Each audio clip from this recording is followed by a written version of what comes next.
So Second Peter is actually kind of controversial because it's difficult for them to understand authorship. It's very different than the language and the style of First Peter, as well as just even the timeline. People are like, this may be written after Peter. It may be a testament of Peter instead of Peter actually writing it. And so that's kind of the thoughts of Richard Bauckham. But then the other side of the argument, men like Michael Green think Peter had to write this. That this is, even though there's stylistic differences, it's because of what he was writing that made it different, not so much that he was writing something differently or a different person.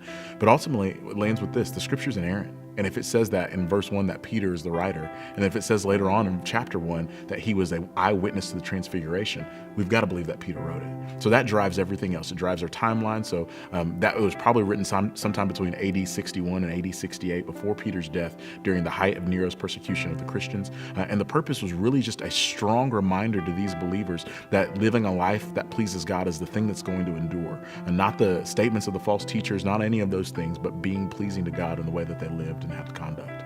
And the hope was that he was writing that to the believers that were spread out all throughout Asia Minor.